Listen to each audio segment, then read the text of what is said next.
class on iyun, how to investigate the Torah, I decided that we would break the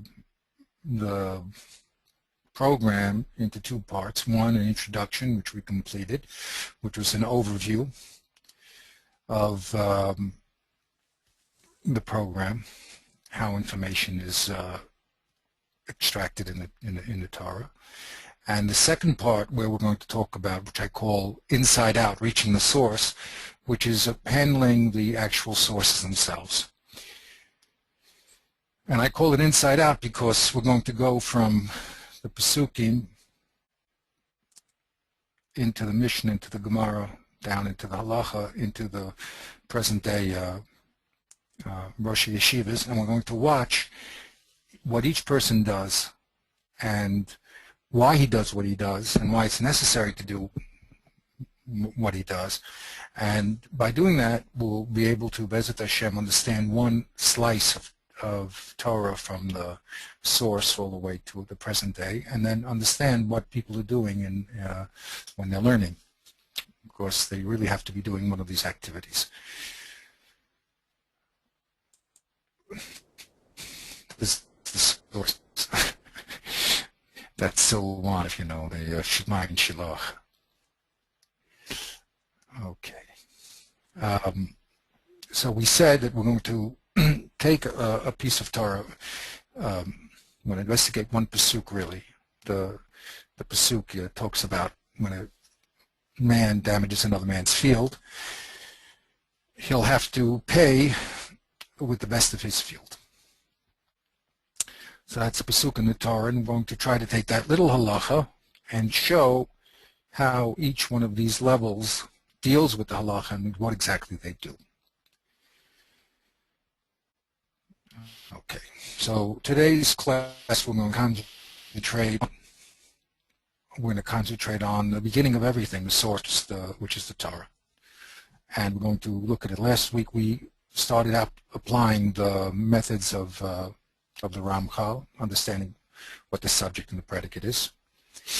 Today, what I'd like to do is have the Torah show us its structure, and then we'll be able to focus on the place that we want to focus to.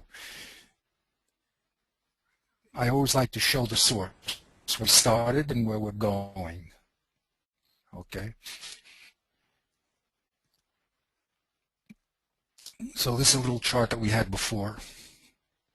We're holding in Shemos, Mishpatim, this week's Parsha, and we're going to analyze how this Parsha is broken down, and we're going to look a little at the progression of ideas. Why did Hashem put Evadivi first, and then he puts man damaging another man, and how does each level follow from the other level?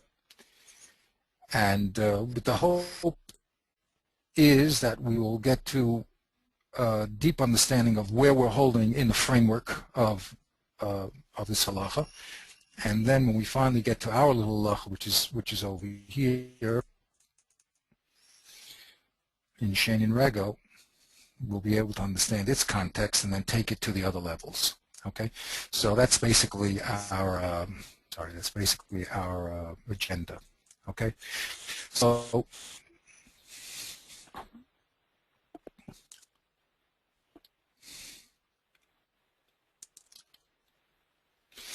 this is the raw text of the Torah, which we always start out with, of Mishpatim.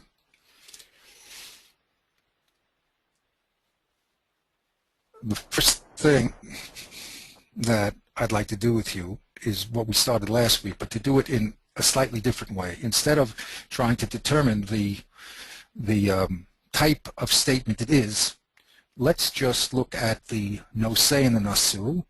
That means the subject, what it's talking about, and the nasu in this case is going to be a din. Okay, and let's try to identify the various pieces. Now, of course, I've been working on this, so I sort of, identified stuff already, but but I'd like to do it together with you. Okay? Okay. Okay. So what I'm trying to do here also is let the Torah speak to us. In other words, do a minimal amount of modification. I'm not changing the words at all, but just to make things clear, we're going to break things up into the subject and the predicate or to the din. Okay? So would you like to read or I'll read? It doesn't really matter. You want to read? Okay, I'll read. You feel more? Read a little. Go ahead. Okay, so we're starting from the beginning? Yeah. Eila mishpatim, asher tasem l'fneihem. So Right. these are the mishpatim. Mishpatim are the laws that you shall place in front of them. So that's Okay. a pretty straightforward statement. That Okay. Now, yeah, go ahead. the subject is the laws. Mm-hmm. And you should take the laws and place them in front of the yid. Right. Now, what is the meaning of the word mishpat? Inside we have a shorish we learned in Sefer Gayon. Well, it probably comes from the shorish of shofet. Right. What is shofet? Which is the judge. It's the judge, to make a judgment, right? Right. So last week we had Parshas Yesro when he told Moshe Rabbeinu, you're going to knock yourself out by doing your system. So make a nice system of higher courts and lower courts. And this is how those courts, how the shofet in those courts will judge. Okay. So we're going to have cases and laws. Now, once we talk about cases and laws, we're going to have to talk about, it's very interesting, the Rambam talks about the tone and the nitan. We're going to have a litigant, a defendant, and a person who is claiming something, and someone who is defending himself from that claim. Of course, we're going to have the shofet or shoftim, and then we're going to have edim, and the whole mareches here. Now, all that is going to come from this word mishpat, and we're going to have to, of course, the Torah is going to have to explain to us how that whole system works, right? But we're going to concentrate again, try to localize the situation, not go into the larger zoom of, well, what are these mishpatim that we're supposed to judge? Okay, so let's go through and do it then. Okay, so here's the first one. Right. Now, of course, Eved Ivri is my little label. It's not there. Okay, what's the first one? Oh, you're right. Kisikne Eved Ivri. Mm-hmm. So I guess you could say that ki is when, Mm-hmm. or if. If you shall acquire an Eved Ivri. So the subject is when you acquire, if you acquire an Eved Ivri. Then right away it says that the predicate is, the nasu is sheish shanim yavod. He works for 6 years, and then in the 7th year he goes out free. Good. Right? Now in Otzal they touch the word ki when. Right. We're going to have to get involved in all these different words, but I don't want to do too much in the beginning or else we'll never get to our pasuk, but good. All these things are important observations. So we're just doing the subject and predicate. No, exactly. Okay. And Begapa Yavo, if he comes in by himself, that is the subject. When he Begapa Yotze means, and then the result, the predicate of that is that he should go out by himself. Right. In Ba'al Ishtayu, if he is the husband of a wife, V'yatza Ishtay Imo. So the subject predicate to that is, the subject is that if he is a husband, the predicate is, then she goes out with him. Im Adaynav Yitan La'isha, if the master shall choose to give him a wife, that's a subject. If the master decides to give him a wife, then, and okay, now I put it on the second line, but you're right, it's all part of the one big subject here. Right, and she gives birth to children. The result of that is, the predicate is, the nasu is ha'isha v'ladeha tila demeha v'hu yetzeh b'kapay. The predicate is that the wife and the children belong to the master, and he goes out free. Mm-hmm. With nothing. With his goof, we said before, right? Gapo. Okay, good. Right. Ve'em amayem ha'eved, which is the no, this is all going to be one long no say. That's No correct. say is that if the Eved says the following, I love my master, I love my wife, I love my children, I don't want to go out free, then the predicate to that is the next pasuk, which is the Higisha Adainav El Ha'Elohim, the Higisha Adainav El Mezuzah, Verasa Adainav as L'nei Balanseva Badei La'elam, which is the master takes the bezin to the door or to the mezuzah. I mean, again, to chat what it means door mezuzah, but that's then the master will drill a hole in his ear with a drill, and will remain as Eved forever. What is that circle you put in there? That's Samach? Now, Samach means it's a stuma. So you put that in. I put it in just to know and to show how the Torah now breaks into a different subject, okay? Right. That's why I put it there. So that's a stuma. We said that the stuma looks like it's going to be a paragraph break, whereas a change of thought, where a minor change of thought, but the pesucha is a major change of thought. Let's see if that works out, okay? But okay, so that was the first din of Eved Ivri, and all the conditions about it. Im. Okay, 4 conditions. All right, now let's go to the next part. Now, next part I put a label on, okay. Next part is Amma. V'chiyim kar ish as bitay la'ama. And again, we'll probably have to say this is also a when. When a man sells his daughter as a maid servant. Mm-hmm. So that is the subject, when he sells. So then the predicate is, the no say is the din, which is lo seitze, kitsei savadim. She does not go out like the other servants go out. And that's the whole. Right. It needed in Rashi exactly what the chiddush here is, lo seitze, kitsei savadim. Right. Simply, if I didn't have anyone else, I would say this refers to the avodim we just spoke about. Right. I mean, right? We just presented, the Kodesh Baruch Hu presented us with Eved Ivri and told us how the Eved Ivri goes out, right? Right. So that's simply what I would say. If there's other problems, we'll have to see within the context of the whole Chumash. But we're just looking right here and looking at what it says here. Okay, good. If she is unfavorable in the eyes of the master, that's all one subject. But the subject is, she is Ra, and therefore he is not miyayid her, which is to marry her or to redeem her. Mm-hmm. Then the result of that is, the predicate is la'am nachri la'im shalom machra, to a strange nation, to a strange am, he cannot sell her. Big Beba, because that would be, Big Beba means that would be like an insult or a... Bogut is treachery, according to treachery. Okay. Or betrayal. They say here. Betrayal. Nice word. Good, betrayal. Right. Betrayal of trust. Good. Right. Good. So that's the predicate. So it's a long predicate. I'm just saying that the im livno yadena, but then now we have a subject that if to his son, he will marry her. Mm-hmm. Mishpat habanis yasala, he has to treat her like other banis, and like a regular married woman. Mm-hmm.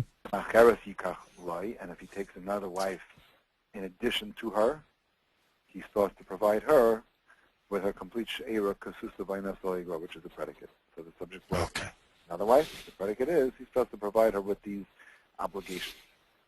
Very good.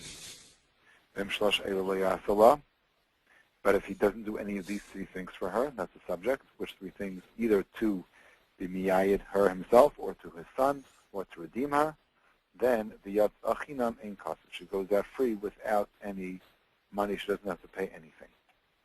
And of course, we have to discuss when that is that she goes out free. It's a start time. Right. Now, when reading the Chumash, the next level is going to we're always forced to come to Shobah Peh because the concept of iyun was mentioned. Well, where do we know about that concept? What is it? Right. Okay.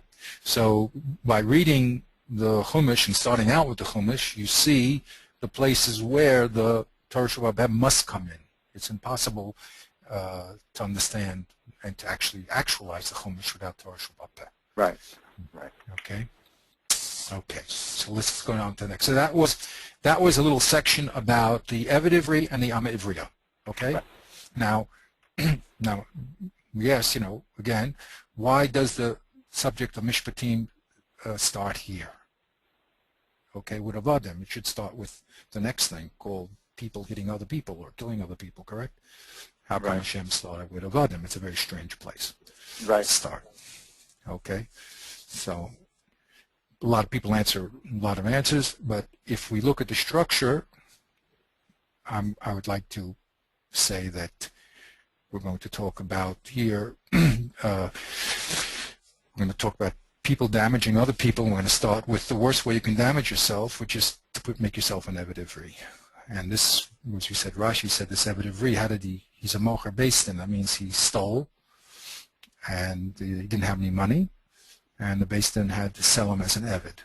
So, and then what's worse here is that he decides to really mazik himself by not leaving his master and being free, right? And then he's going to have to be stuck to Yovel.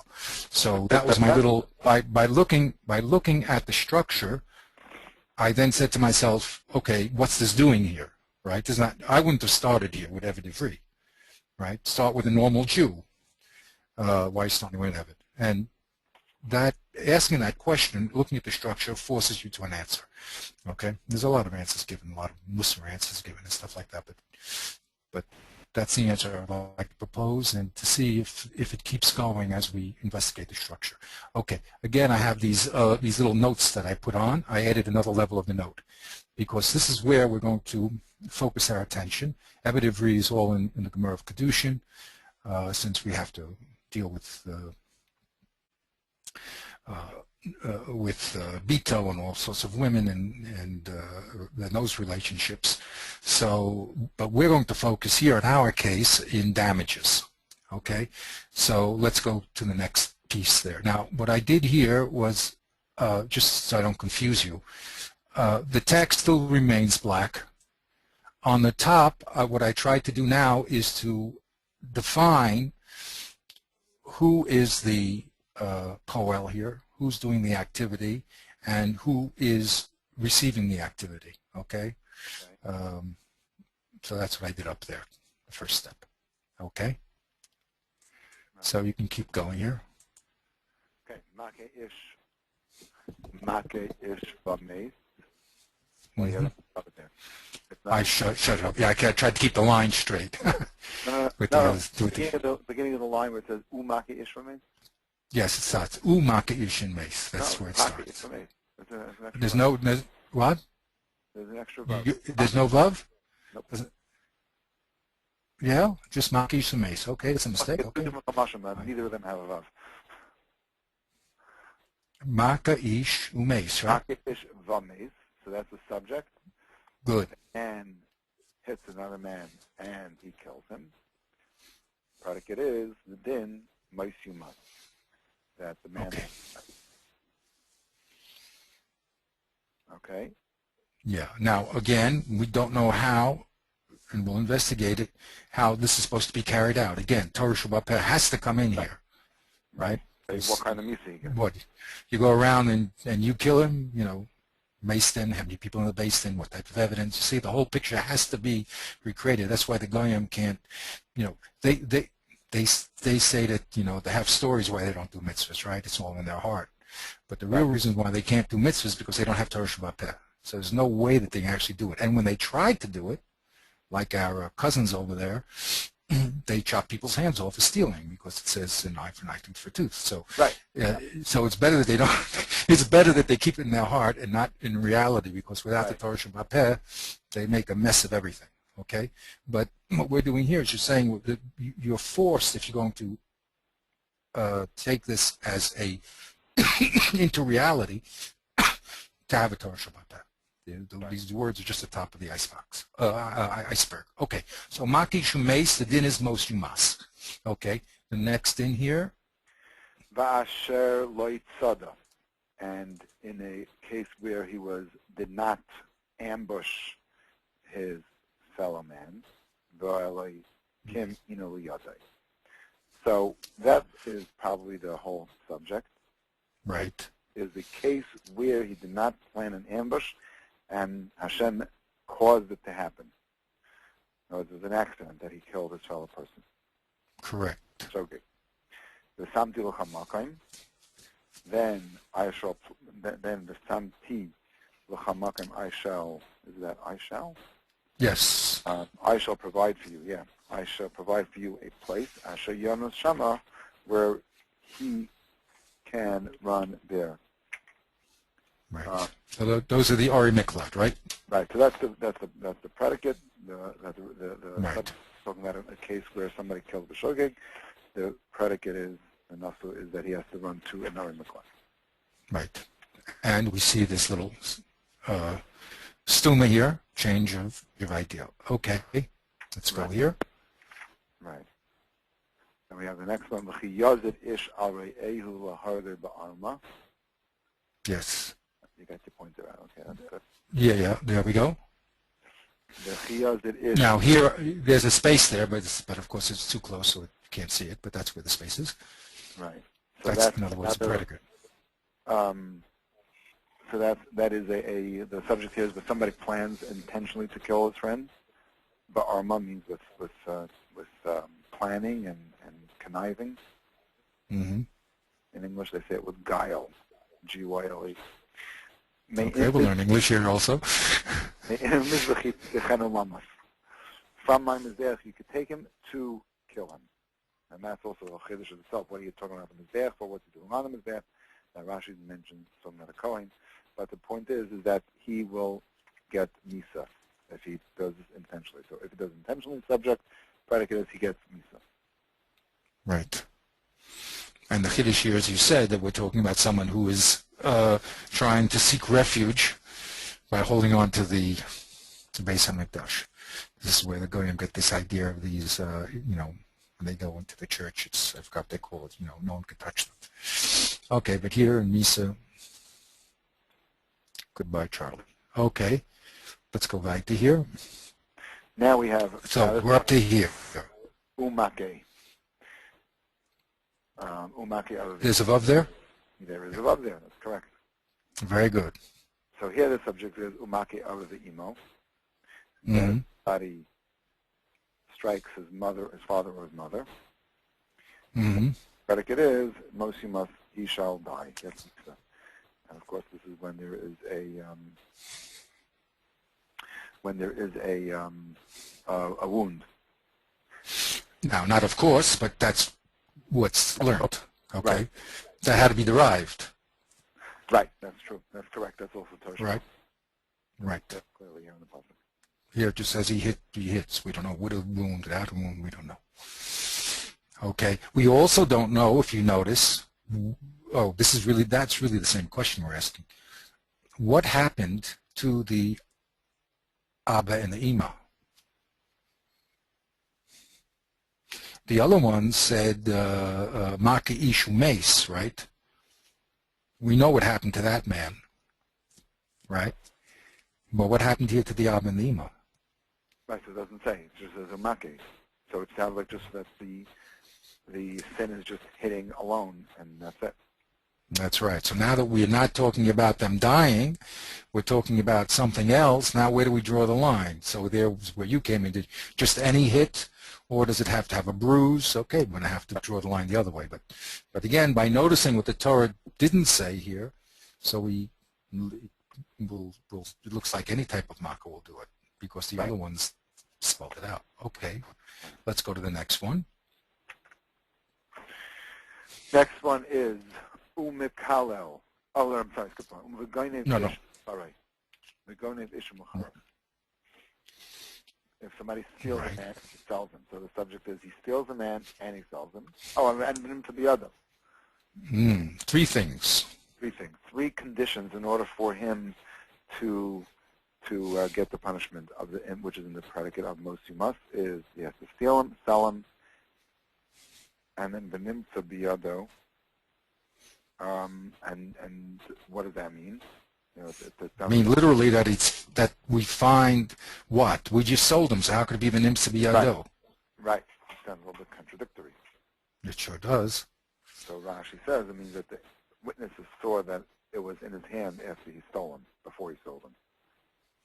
And it was in his hand what? Before, where? When? But they saw him steal it, and they saw him sell him.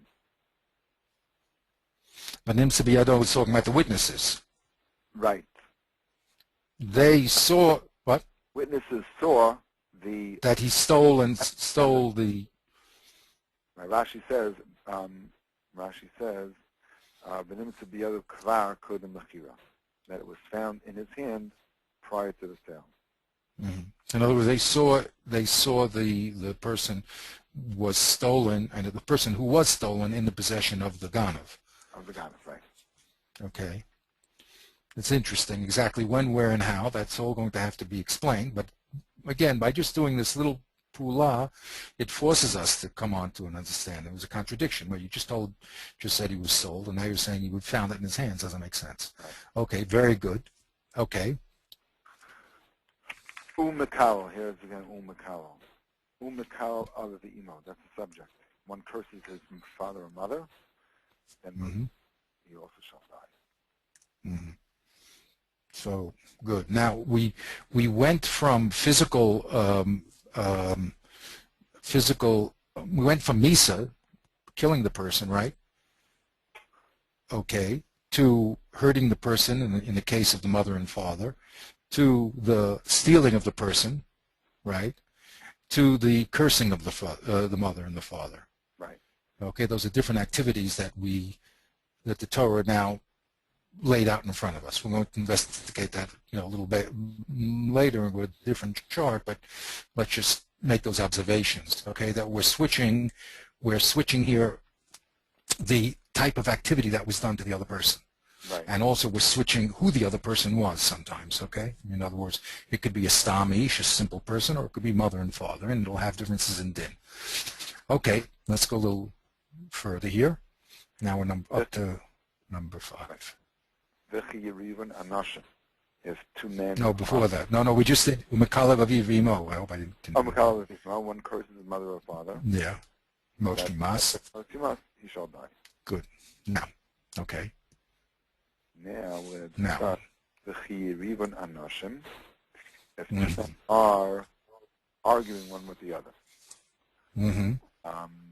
which is an interesting subject to begin with. Why does it have to be that they're arguing with one another?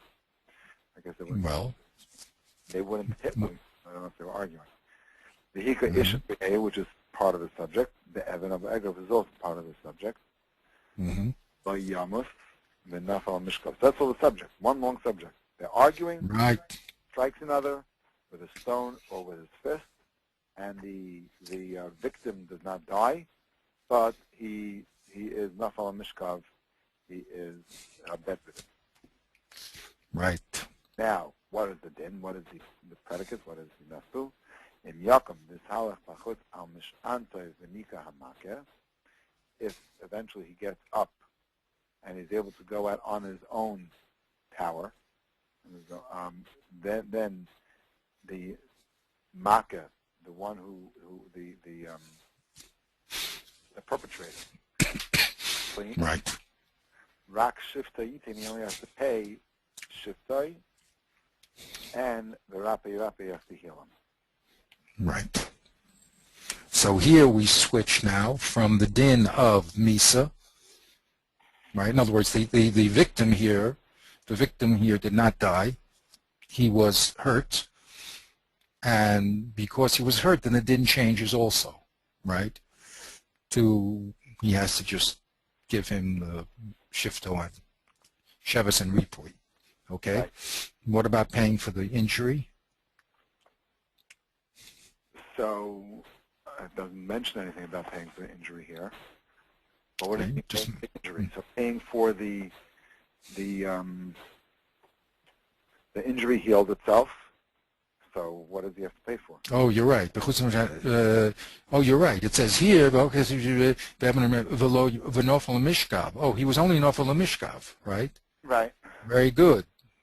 So mashma that whatever wound he got Right. was not permanent. Right. Right? Right. Very good. What happens though? We'll have to see if there is a permanent injury. Well, we'll get to the iyun tachas iyun and so on. Exactly. We'll have to get there. That's very good. Permanent damage. Exactly. So right now we're just talking about temporary damage. Okay, just put him out of work, and he had medical bills. Okay, medical bills. Very but good. All at the end of the day, his body was not. Which is exactly about it in today's day and age, especially with like lawsuits. People trip and fall. They come into court. 6 months later, perfectly healthy and well, and they get these 6-figure, 7-figure settlements because there was a crack in the sidewalk and they scraped their knee. Mm-hmm. Okay, we're going to have to talk about the abuse of the legal system also. Right.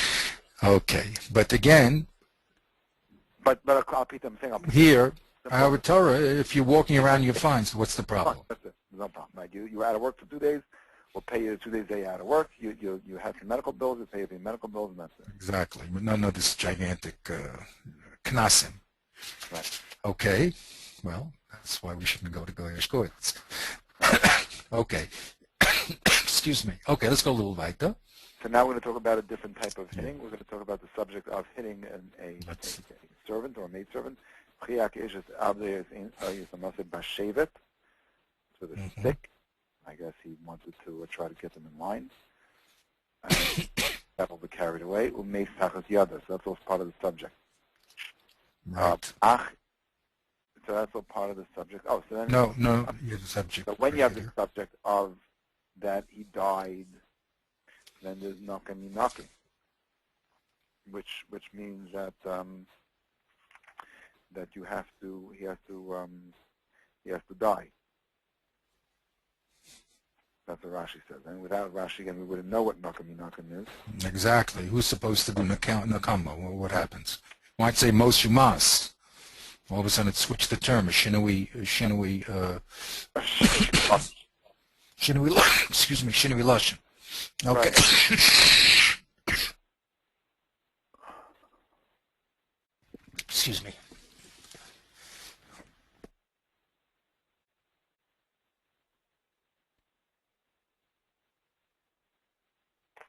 Oh, that's good. We have a cutoff switch, so the audience doesn't have to hear that one. Right. Although it would have been better if I had some more medicine, which I am taking. Okay, let's go. Okay, next. So now, but achim yom or yomayim yamod. Now the subject is really if he eved. That it lives for a day or two. So so it's not really mentioned here in this pasuk. So it's understood that it's going back on the part of the subject of prior, which is achim yom or yomayim yamod lo yukam.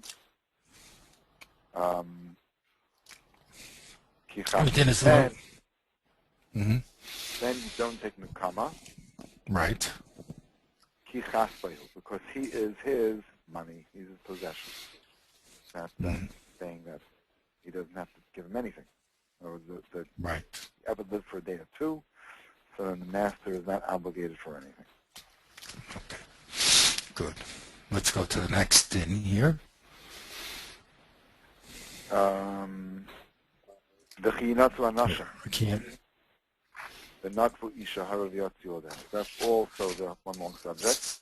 The men are arguing. So this is a variation of what we had before, right? What we had before, they were hurting each other, correct? Ki yirivun.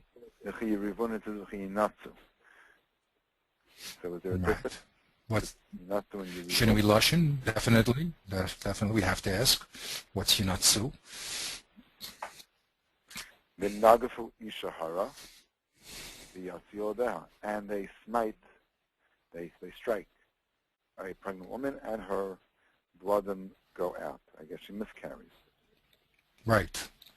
So that's all the subject. The lo yihya asain. It's all part of the subject also, because there was no asain means nothing happened to her, which also without Torah Shabbat we wouldn't know what that means. Right. Oops, I'm sorry. I hit the wrong button there. I flipped the page. Okay. Right. Right. And there was no ason. So again, so the subject is all that this all happened. They were arguing. They struck her. She had a miscarriage. But she did not get damaged at all. Right. Right. Anish ye anish. They get punished. Kash and Allah bala isha, that's a complicated topic. Kash yashis Allah bala isha. See how they say here exactly. Well, yashis is like he places upon them. Right. So what does it have to do with the bala isha? The husband says, "Get this guy." And what's going on here, right? Begs for an explanation. Right. And Benasa Nasuh means, and he shall give it over to the judges. So it sounds like that the Baal Isha here has to come in, has to get involved, and then give it over to the judges. And it's interesting, and no one then knows. So how do they explain that? Explains Kasha Yesh's Baal Isha means that the Baal is going to demand payment in Bezdin to punish him, and they're going to pay according to the Rashi says according to the Dayanim. So that's interesting words also. Pelilim is the. No, but it sounds like the nas and the flim that you leave it up to the judges to decide. Mm-hmm. Doesn't say how much damage. Right. How come there's no damage? It's missing. Right. So how much damage is there for this little kid? Right. Again, Torah Shabbat Peh, please help us. Right. Right? Right. Okay, so that's the first variation where she doesn't die. Right, only the baby dies. Right, and if there was an offering that she dies, then Minasat Nefesh. That's the predicate. And that's also, what does that mean, Nefesh Tachas Nefesh? That's a machlokes is what it means. Right, and I added that she died. It all says this word ason. Right. If there's no ason to her, only the baby, so the Beis Din figures out how much the baby's worth, let's say, right. However they do it. But if there is damage to her, we don't know what type of damage, but it seems that she's not going to die because it's only called, because it says here, well, it does say nefesh tachas nefesh, it does say, but then it also says ayin tachas ayin, shein tachas shein, yad tachas yad, regel tachas regel, kaviyah tachas kaviyah. In other words, whatever type of damage she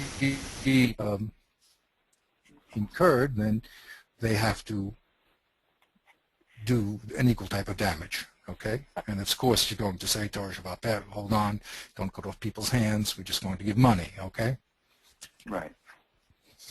But it's interesting, and then they have to darshan all these different, why do we need all these different cases? And again, Torah Shabbat have to explain to us, why do we need the ayin, shein, yad, regel, kaviyah, petza, chabura, okay? Right. Good. Now, what's interesting is all this is referring back to the beginning subject of ki natra nashim menaklu ishahara. Well, there's two parts of that subject. In other words, we're going to there's the victims. There's two victims. There's the baby and the woman. Right, but okay. But the place where the Torah decided to mention the idea that one has to pay for damages for limbs is in a subject where, in a case where there were two men fighting and they hit an ishahara and she dies. Right. Damaged in a way that it's irreparable damage to her eye, to her tooth, to her to her foot, to her whatever. Mm-hmm. Right? They're just saying it's in a stam case where one person damages another person. It could say in a case where he natzah nashim and he hit the other guy and he poked at his eye. Excellent inference. Why didn't the Torah speak in the direct case of a man hitting another man? We had that case over here. Right. Right. We had this case here. Where was it? Yeah. We had the case before you live in Anashim. And we said that we said that case was coming to tell you that there's an obligation to pay Ripley and Shevet. And in fact, Rashi says that the place where you know that there's damages for Abraham, Rashi over there, and by Yehuda and Anashim says that this over here, Ayin Tachas Ayin, is the place that you know the Me'evar. You see? So they're going to now put, Torah Shabbat Peh is going to put both these cases together. Right. Right? Because it looks like two independent cases. This is the case of direct damage. Two men fighting and one hurts another one. That's your direct case. Right. This is a case of indirect damage. In the case of the indirect damage, in other words, they weren't really intentionally trying to hurt the woman. They were really trying to hurt each other. Right. Okay? But in the end, they did hurt the woman, so then they have to pay all these things, and then Rashi will say, all these types of payments are going to have to now go back to the direct case. Now, it's interesting also to note how, as the Torah progresses, okay, let me explain to you what I mean by the Torah progress. I probably know anyway. It's interesting. The first thing here, it said nefesh tachas nefesh, right? Right. We don't know what nefesh does. You know, could mean if she's murdered. Okay, we don't know. But it's interesting how we go from ayin to shein to yad to regel. Right. What's the progression there? Again, shein, ayin. Ayin, shein, yad, regel. You're going from top to bottom. Exactly. Now, that's... And foot. Right. Now, I believe that the Torah is teaching us the way it would prefer to talk. That means the top down. Right. Okay, so that's it's an important thing to note. When it comes to this group here, oops, what did I do? Oh, one on the other side of that page. Okay, okay. Let's just do it the long way. Just to get that down there. Okay. It's interesting to note here, for instance. Oh, I didn't have to do that. What about this group here? Kaviyah tachas kaviyah. That's just general bodily damages. It's a burn or a wound, but it's not any particular area. It's not related to a location. Yes. So then what would be the standard of presentation? Kaviyah, Petza, and Chabura. I mean, is there anyone that you see? I'm not saying. Oh, why? Burn. First? Yeah. Why? Yeah. Why is it put in that order? Well, what is the exact difference in a petza and a chabura? Right. A petza, it says here in the English, they say it's a laceration, and a chabura, they say it's a bruise. So I would imagine it sounds like the severity of the type of damage is going down from kaviyah, which is a burn, which is very severe, to a petza, which is a laceration, it says, and then a bruise, which is not as bad. So it's going from the chomer to the kal, right? Seems that's what I would. Okay, good. Now these are important observations to make because the Torah will establish certain rules for us in presentation. So when we see those rules being broken, we're going to have to say why. Okay, so it's good to make note of how the Torah likes to, because it could have gone from the bottom up also. I mean, in Right. order. But if we make these observations, and then, as he said in Dr. Gemara, you try to understand the style that's used, and then once you understand the style, then you could say, well, why does this deviate from the style? Okay, Right. if there is a deviation. Okay, very interesting. Okay, let's go weiter. Okay, so Oh, and also there was we also went we also went from a direct attack of a person, the result being Misa, right, to the two people fighting with each other where they don't die, right? Now we're going into the third level where the two people are fighting and they're not trying to hurt the woman. Right, and a third party, right? And the third party gets hurt through their fight with each other. Okay. Right. Now we also didn't describe who hit the woman, and do they both have to pay if they're fighting, or only the one that actually hit the woman? These are all very interesting questions, right? Right. But okay, let's again just do a brief overview first. Okay, so very good. So now we got to the next level. The next level is the two people are fighting and the woman and the baby gets hurt. It's interesting that first it talks about the baby and then the woman, correct? Right, right. Why does it do that? Probably because it's just a simpler din. There's less to discuss. Just as Anesh, Yanesh, or nothing to do, and that's it. Okay. I would have said, again, just throwing things out until, I would have said because usually the baby's the first one to go, right? Usually the woman who's pregnant, right. If she gets hit in the stomach, Rahmanis. So usually again, the easiest thing, the first thing to happen is the baby, she loses the baby, and then worse. The next level of Chumrah, if we're going from Kal to Chumrah, is that she herself gets hurt. Right. Okay? All right, let's go weiter.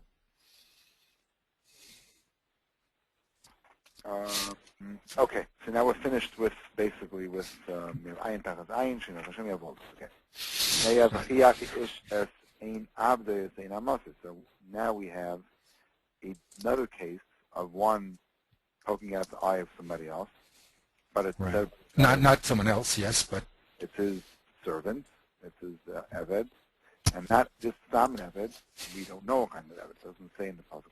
Right, exactly. About that tells us that we're talking about an Eved Kanani, not an Eved.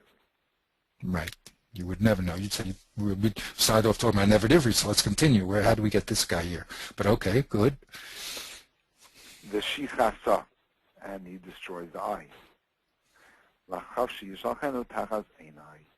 So the predicate is that he goes out free instead of the eye, or right. Bed, but I guess the tachas doesn't, I don't know how to better translate tachas. Yeah. Okay. Yeah. In return, they say. In return. Okay. In return of. Okay, very good. So the same din. Two different psukim, two subjects, two predicates. One talking about an eye, one talking about a tooth. It really could have put it together. It could have said, "V'chiyake ish es ein oishein avdai." Right. But I put it in two separate psukim for whatever reason. Right. And again, we're going from the es ein abdo, and wait a second. We go from man to woman in the order, right? And we go from the I to the shane, which is top on again, right? Right.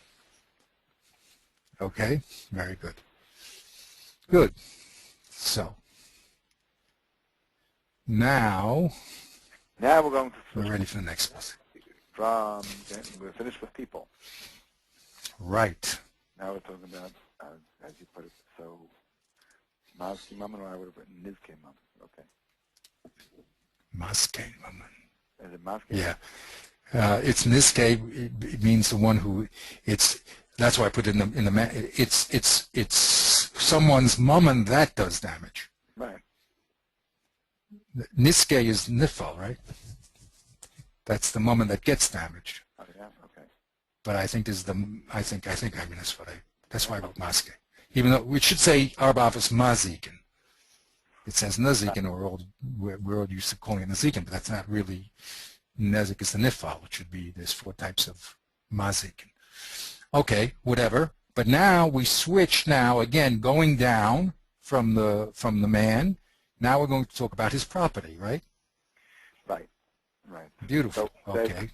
v'chiyigach shar es ish o es isha v'meis. So the first thing we're talking about is the subject is a shar which gores.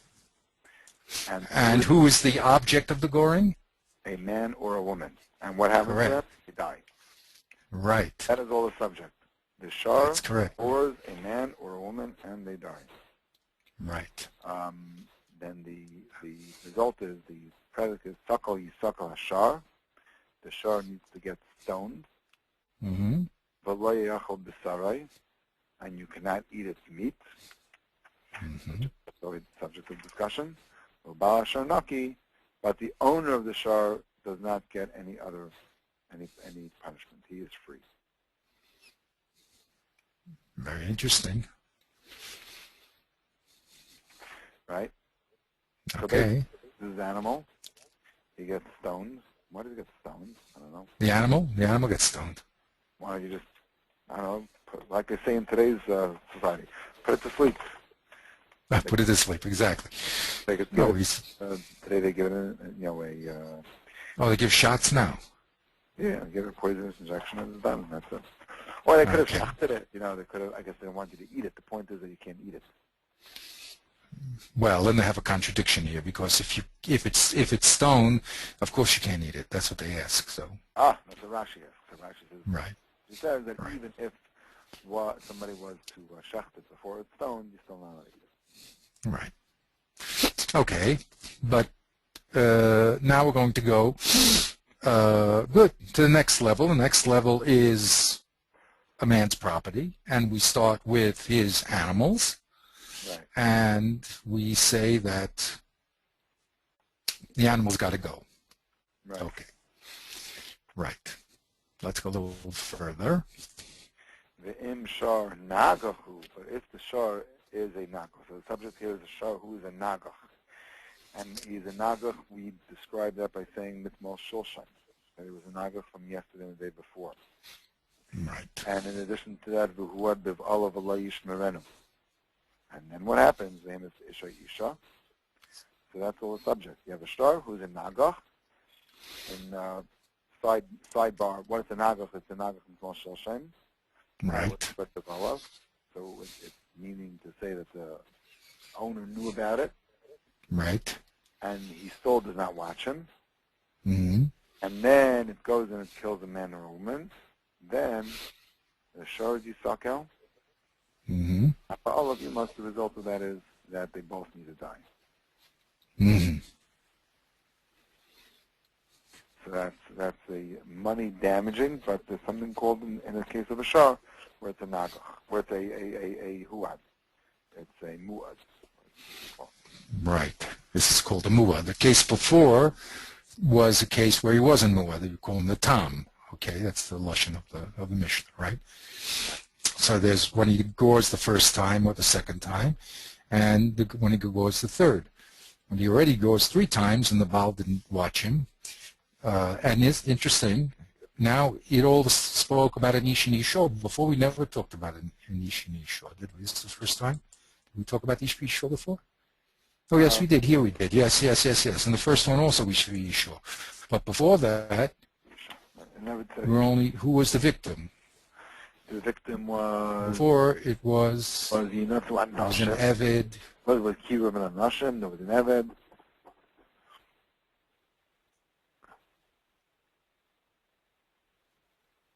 Right? Right. Interesting. Okay. We're going to see that the way we're going to learn, of course, is that when information is explained in one pasuk, it's going to now move to other ones, and we have to have the laws of how to do it. But here, when it came to this man's property, it talks about a man or a woman. Okay, right. And very good. Okay, so now let's go a little further. Okay. Im kaifer yushas alav. Ah. If, so what is this if? If kofar, what is kofar?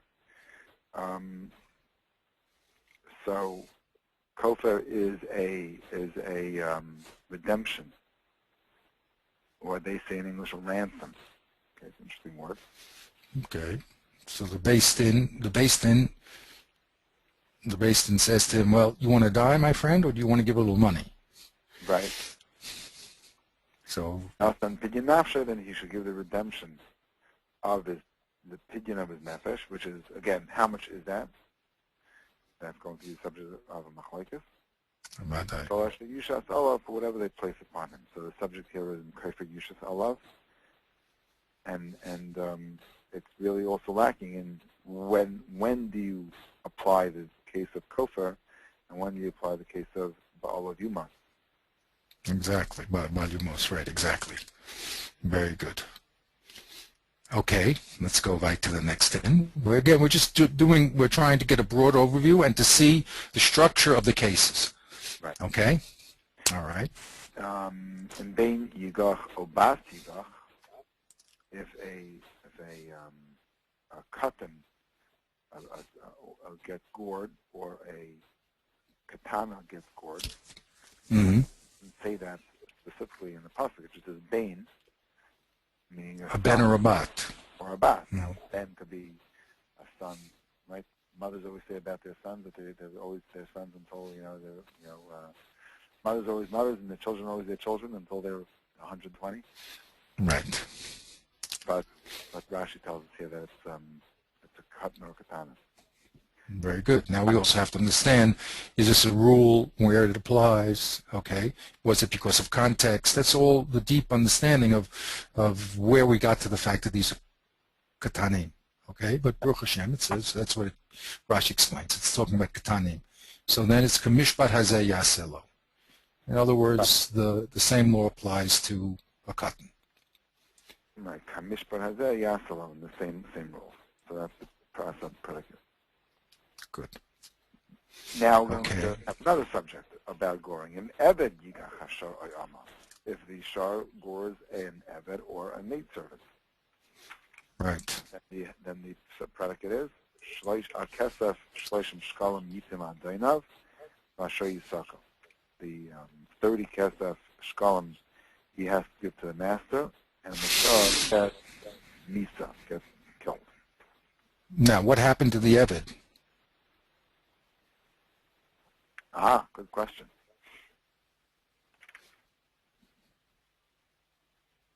That doesn't say. But we probably have to rely on Teshuv al-Peh to infer from the pasuk what happens to the end. Right. Okay, let's go further. Next subject. That's a subject. He opens up a bar, or he digs a bar. Mm-hmm. Not cover it back up. V'nafal shama shar chamar. So here the predicate is well, it's all part of the subject. He opened the bar. Right. He dug the bar. He didn't cover it up, and in fell a shar or a chamar. Right. Now there is a predicate in this pasuk, because when we go to the next pasuk, it says bal habar yishalim kesu yashav v'balav. So it doesn't say what the predicate is, but the predicate is there were damages to the shar or the chamar, and therefore the Balabar has to pay. Do you have does it say so pasuk there, or is that again the goyim? You see the goyim and the ones that did this. What? Wait a minute, does it say so pasuk after chamor? Yeah, sure. There's a so pasuk there? Yep. Okay, you see, it's very strange. There's a subject and a predicate. There's an asnachta above on the word v'lo yechasenu. It has an asnachta. Mm-hmm. So that's a pause. Mm-hmm. Which is the sixth pasuk. And then the next pasuk is Baal Habar Yishalim. The owner of the bar has to pay. Kesef Yashiv with Ba'alav, he has to return the kesef to the owner. Mm-hmm. And the mace belongs to him, which is a pronoun, and it's unclear who the him is. Correct. Correct. Very good. So now, in our progression, how does bor fit in? Well, bar why should bor be the next progression here? Well, because it's it's an indirect damage, which is one step less than your money. Your money damages is the shar chamar. That's your direct ownership. Whereas a bar is a damage you caused, but it's not directly owned by you necessarily. And of course, I can only say this because I have Torah Shabbat Peh, which you know the din is that the Torah gave ownership of a bar to the one who dug it. Oh, that's another problem. But I'm just talking about if we were to look at the relationships here between shore and bore, why is this one next? Okay.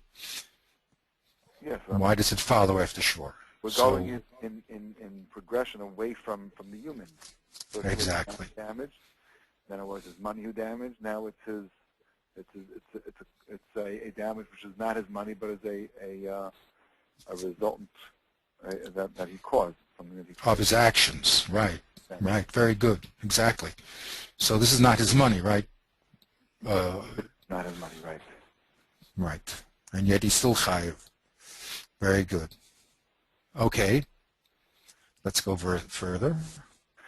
Let's go further. The chi gaif shar ish sharei ehu. Now, so here the subject is a shar damages another shar to the extent where the other shar dies. Very good. So now, how is this in the progression? Because because we're moving away from damages to, no, I don't know. That's a good question. That is a good question. I don't know.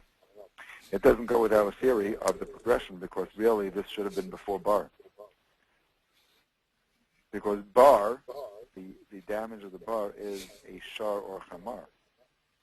It doesn't say an ish or an isha fell into the bar. It says a shar or chamar. And if we're saying the progression is moving away from direct causality to indirect causality, then shar should have been first before bar. Shar damaging a shar. You know what I'm saying? Yeah. However, who were the victims before? The victims were a shar or chamar. Oh, you're right. No, in Bor, the victim was a shar or chamar. Right, exactly. If the victim would have been a man or a woman, then our theory on progression would have been very solid. Mm-hmm. But because in bar the damage was to a shar or chamar, so therefore you can't say that the theory of progression is moving from direct causality to indirect causality because you have a shar which is coming after bar, which damaging another shar. After the bar damaged the shar. Mm-hmm. I don't know. That's interesting. Very good. We have to think.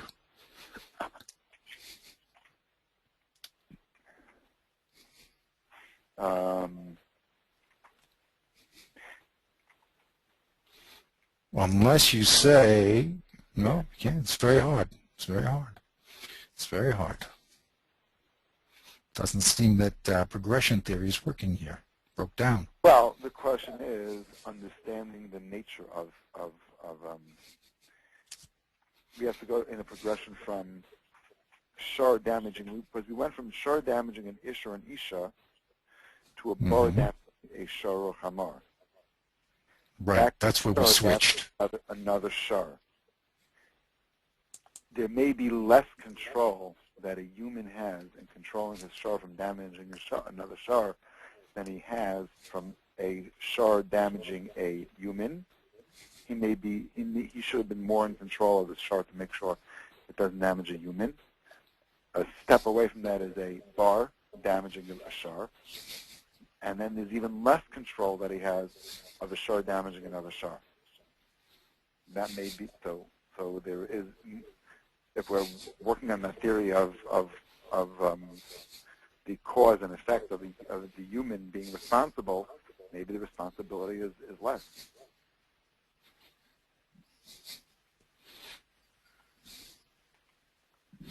Okay, I hear.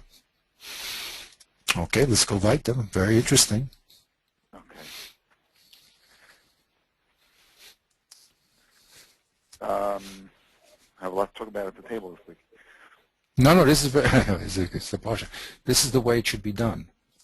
Right. I mean, you have to first see what is given, what it says. After we see what it says, and we see does it make sense or not, okay? And then we can see what other people want. We could also know what's left out, what we don't know, what has to be explained.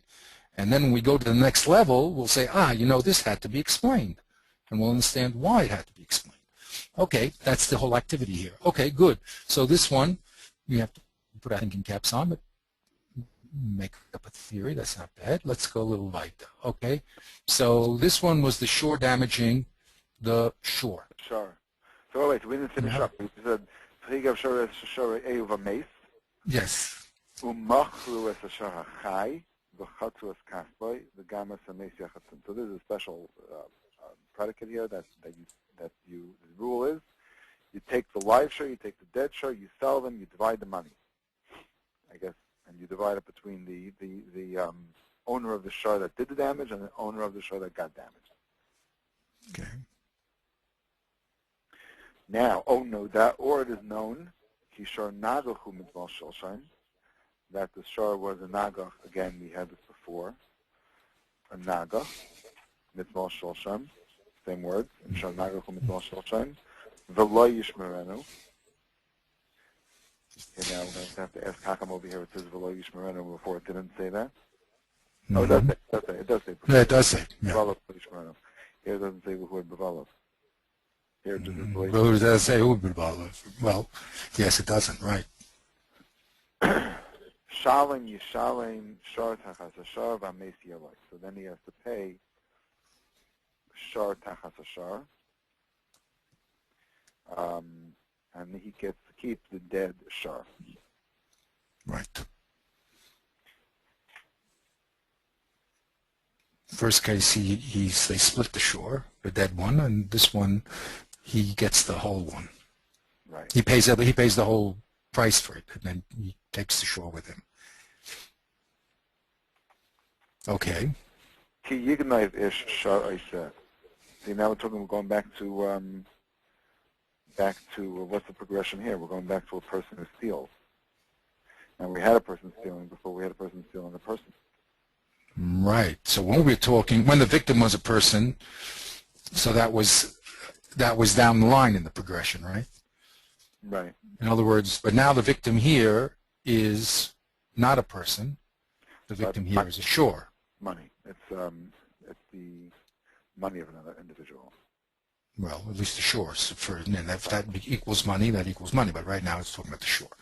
Right. Okay. Ish shor oiseh, and he stole a shor or a seh, utvachai an macharai, and he slaughtered it or he sold it. So that's the subject. He stole the shor or the seh, he shechted it or he sold it. 5 bakar he has to pay for the shor, and 4 tzayin tachas haseh. An obligation. This is we called dollar or hay. 4 times for a set and 5 times for a shor. Okay, so now why is this case here? In that progression, again, you have to make a theory.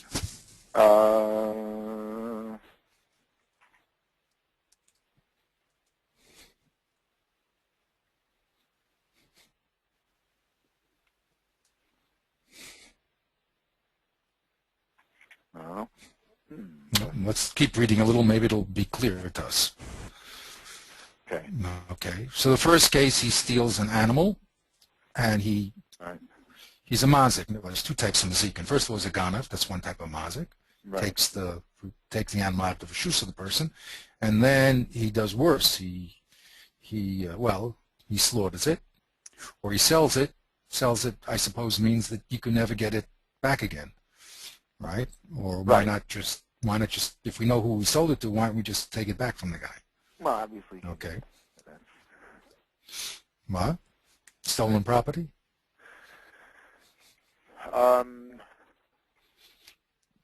He can't get it back because. In theory, can he get it back? If the ganav sells to someone, If the Ganav sells the animal to a third party, the other party doesn't know, can you go to the third party and say, look, that's my stolen property, I want it back? According to Din Torah, I don't think so. I think once he sold it, it's not.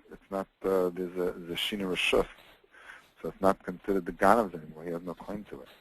Very good. Shina reshus, very good. Okay, excellent. Okay, good. So here, 4 or 5. Okay, next case. Now, what's interesting here is that we're going to really switch topics here, and there's no samach, there's no suma. Exactly.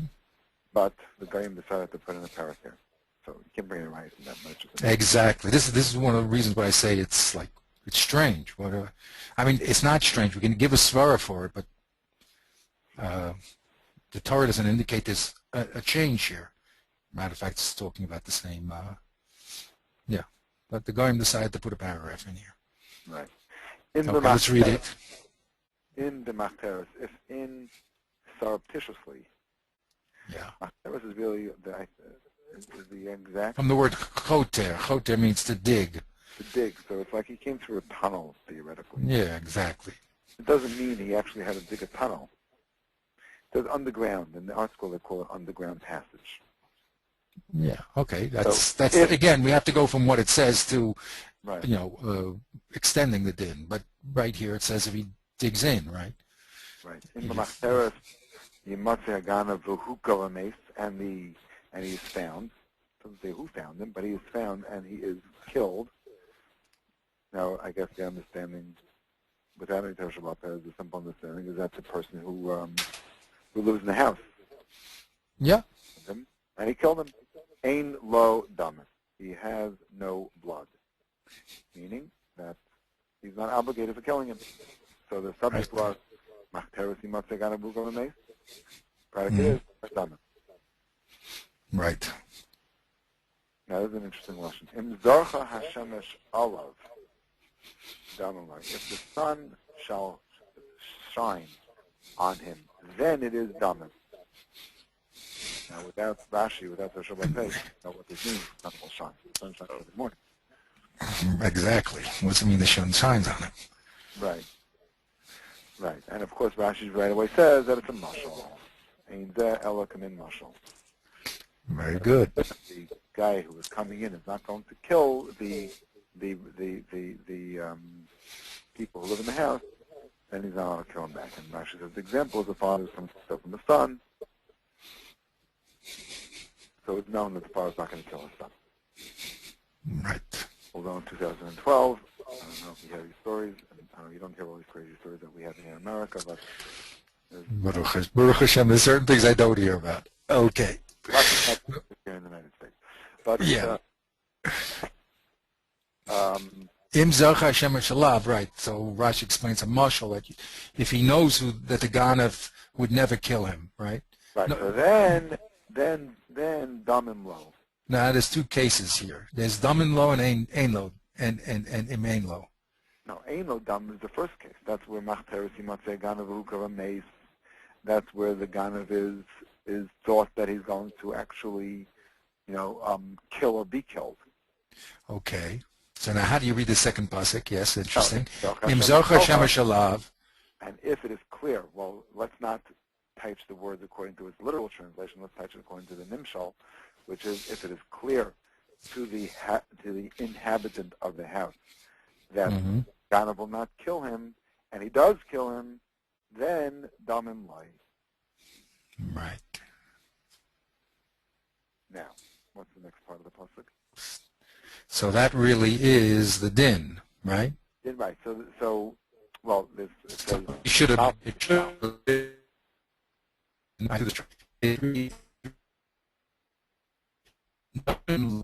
say, well. You're saying that. It is an asmach after damim lai, but really. You're saying